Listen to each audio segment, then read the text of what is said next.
Welcome to Sci-Fi Stories. If you love stories of courage and mystery, make sure to subscribe and join our growing community. The Royal Academy of Zyra floated like a jewel above a ringed gas giant, its crystal halls echoing with the refined cadence of noble scholars. Princess Elira of House Varel sat poised in the frontier of the interspecies strategy lecture, her silver-white robes arranged with effortless precision. Beside her sat the only human in the academy.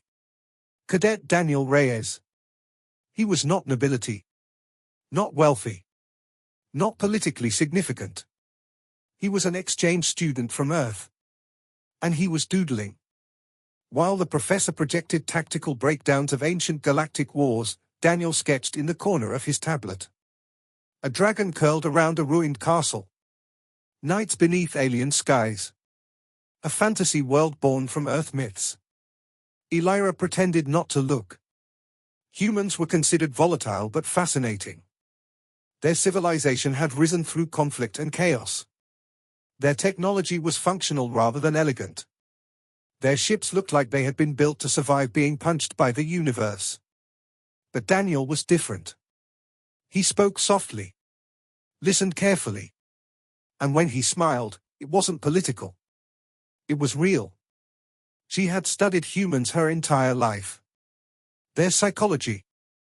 Their history of rebellion. Their alarming refusal to surrender.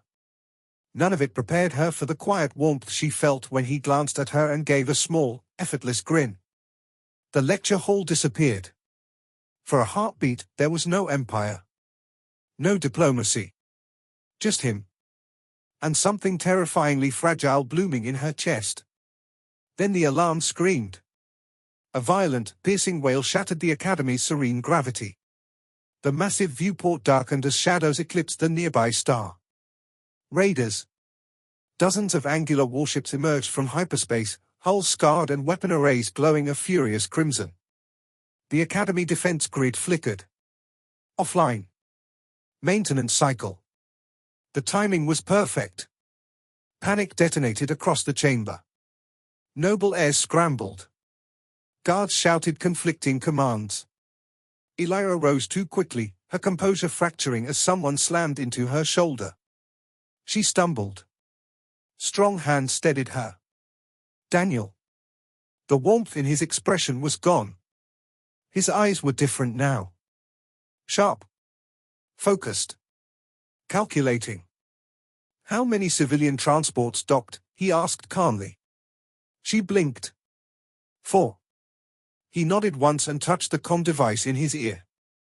All around the hall, the other human cadets moved. They stopped looking like students. They formed a perimeter without being told. Between the raiders and the Zyran nobles. Unarmed. Deliberate. Waiting.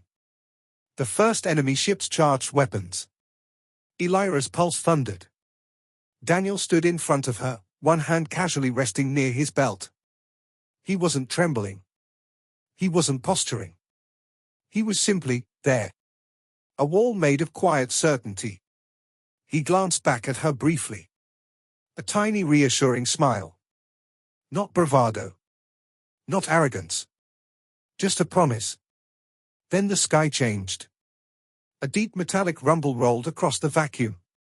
From above the Academy descended a human cruiser. Not elegant. Not beautiful. It was blocky, scarred, industrial. A machine designed with one purpose. To endure. It slid between the Academy and the raiders like a closing fist. Weapon ports glowed. The raiders hesitated. And then they retreated. No shots fired. No grand battle. They fled from presence alone. The human warship did not pursue. It hovered. Silent. Guardian. Inside the hall, the alarms died. Daniel exhaled slowly, tension bleeding from his shoulders. Sorry about that, he said lightly. As if he had merely interrupted a conversation. In the aftermath, diplomats flooded the chamber. Gratitude. Shock. Political recalculations. Elira remained by the viewport. Daniel joined her.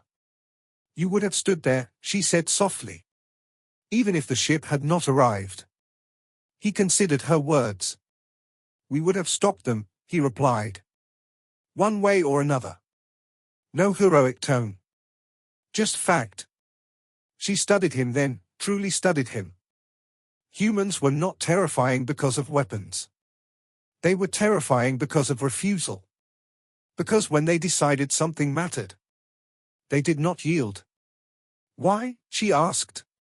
The question carried the weight of her empire's misunderstanding. He looked at the fragile spires of the academy. At the nobles slowly regaining composure. At her. "Because you were here," he said simply.